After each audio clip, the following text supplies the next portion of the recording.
Good afternoon student. इस lesson की ये लास्ट वीडियो है और हम बात करेंगे इक्वालिटी एंड जस्टिस, समानता और न्याय पर।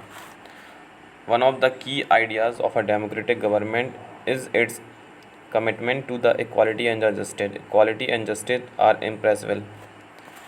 लोकतंत्र सरकार के मुख्य विचारों में से एक है उसका न्याय और समानता के प्रति वचनबद्ध होना। न्याय एवं समानता को एक दूसरे से अलग नहीं किया जा सकता है। The earlier practice of the untouchability is now the banned by law.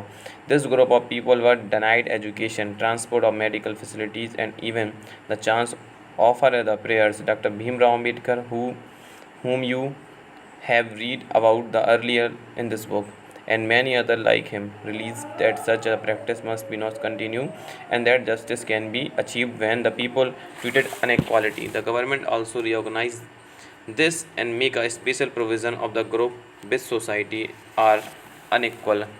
Generally, tendency of a value care of the boy child more than the girl child. This means that society does not value the girl and boy child equality. This is injustice. In this context, the government step in to promote justice by providing a special provision that can be enable girls to overcome the injustice that they are subjected to. Thus, it is possible that fees of girls might be waived, lowered in the government high school of the girls. अस्पृश्यता यानी छुआछूत की प्रथा पर अब कानून द्वारा रोक लगा दी गई है। लंबे समय तक दलित लोगों को शिक्षा, स्वास्थ्य एवं यातायात की सुविधाओं से वंचित रखा गया था। जैसे कि आपने इस चैप्टर में पढ़ा हुआ है कि हमारे देश में जो भेदभाव होता था वो छुआछूत के नाम पे भेदभाव होता था। या हिंदू धर्म में बात करें तो हिंदू धर्म में जो दलित जाति से लोग आते हैं उनके साथ भेदभाव हमेशा से होता रहा है और आज भी उनके साथ भेदभाव देखने के लिए मिल जाता है। कई घटनाएं ऐसी हैं जो आज भी इस बात को प्रदर्शित करती है कि आज कहीं ना कहीं दलितों के साथ भेदभाव होता है। देखिए, भीमराव अम्बेडकर ने अस्पृश्यता यानी छुआछूत को कम करने की कोशिश की गई और हमारी सरकार ने एक कानून भी बनाया। देखिए, वैसे ही जो साउथ अफ्रीका है, जिस देश की हमने इस लेसन में बात की थी, वहाँ पे जो भेदभाव होता है वो ब्लैक एंड वाइट के ऊपर होता है, वहाँ स्किन के ऊपर भेदभाव होता है। जो वाइट लोग होते हैं वो काले लोगों पर भेदभाव करते हैं। जैसे इंडिया में दलितों को स्कूल जाने का अधिकार नहीं था, मंदिर जाने का अधिकार नहीं था, वैसे ही वहाँ पे काले लोगों को ना स्कूल जाने का अधिकार था, ना वो फर्स्ट क्लास के डिब्बे पर सफ़र कर सकते थे। उनके लिए अलग अस्पताल बनाए गए थे और जो वाइट लोग थे इनके लिए स्पेशल क्वालिटी के अलग से अस्पताल थे, अच्छे स्कूल थे। तो इंडिया में भी ऐसा भेदभाव हुआ है और दुनिया के देशों में भी भेदभाव अलग अलग तरीके से होता है। हम बात करें अमेरिका की, कुछ दिनों पहले एक घटना हुई थी जहाँ पे प्रदर्शित होता है कि आज भी काले लोगों के साथ वहाँ पे भेदभाव होता है। साउथ अफ्रीका में कुछ ऐसी घटनाएं होती रहती हैं जहाँ पे काले लोगों के साथ थोड़ा मोड़ा भेदभाव होता रहता है। देखिए, डॉक्टर अम्बेडकर, जिनके बारे में आपने पहले पढ़ा है, और कई अन्य लोगों ने जोर देकर यही भी कहा यह प्रथा अमानवीय है। न्याय तभी प्राप्त हो सकता है जब सब लोगों के साथ बराबरी का व्यवहार हो।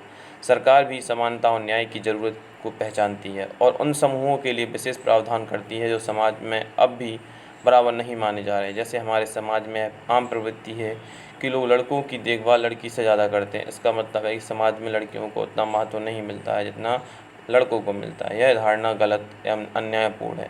इसे दूर करने के लिए सरकार ने कुछ कदम उठाए, जैसे कि हमारे देश के प्रधानमंत्री ने एक योजना चालू की थी, बेटी बचाओ बेटी पढ़ाओ की योजना। इसकी शुरुआत उन्होंने हरियाणा से क्यों की थी? इसलिए की थी क्योंकि बिकॉज हरियाणा में जो है लड़कियों की संख्या लड़कों की तुलना में काफ़ी कम है। तो वहीं से उन्होंने शुरुआत की क्योंकि वहाँ के लोगों को जब जागरूक किया जाएगा। बाकी अगर हम बात करें तो इंडिया में एक ऐसा स्टेट है जहाँ पे लड़कियों की संख्या लड़कों से काफ़ी ज़्यादा है, क्योंकि ये डेवलप्ड स्टेट है। यहाँ पे जो लिटरेसी है वो 99% के आसपास है।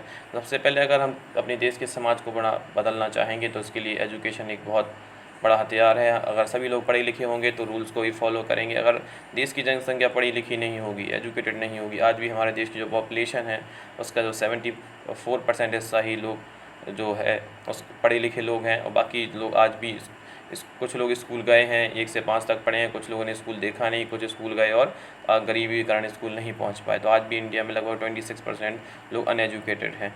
देखिए, हमारे देश में कुछ लोग को मजबूरन एजुकेशन छोड़ना पड़ता है क्योंकि वो गरीबी के मारे या तो वो अपने पेट का पालन पोषण कर सकते हैं या तो वो पढ़ सकते हैं, क्योंकि अगर जब पढ़ने जाएंगे तो उनके पास सुविधाएं नहीं होंगी।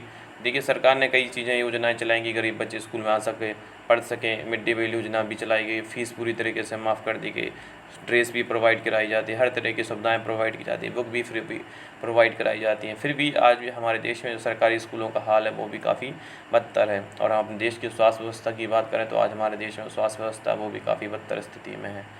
तो देखिएगा कि सरकारी स्कूल एवं कॉलेजों में जो लड़कियों की फ़ीस ख़त्म या कम करने का प्रावधान भी किया गया है, जिससे लड़कियों को आगे बढ़ाया जाए, डिमोटिवेट किया जाए। बिकॉज हमारा जो देश है वो एक पुरुष प्रधान देश है, यहाँ महिलाओं को हमेशा से पीछे रखा गया है, लेकिन हमारे देश में महिलाएं भी धीरे धीरे आगे बढ़ रही हैं। मैं आपको एक जानकारी दे दूँ कि हमारे देश में पुरुषों की तुलना में महिला पायलटों की संख्या काफ़ी ज़्यादा है। हमारी इंडियन आर्मी में भी अब महिलाओं को ज्वाइन कर सकती हैं, एयरफोर्स भी ज्वाइन कर सकती हैं। पहले वहाँ महिलाएं नहीं जॉब करती थीं, लेकिन सरकार ने महिलाओं को बढ़ावा देने के लिए वहाँ पे महिलाओं को मोटिवेट किया और इंडियन आर्मी में अब महिलाएं ज्वाइन करने लगी हैं, इंडियन एयरफोर्स भी ज्वाइन करने लगी हैं।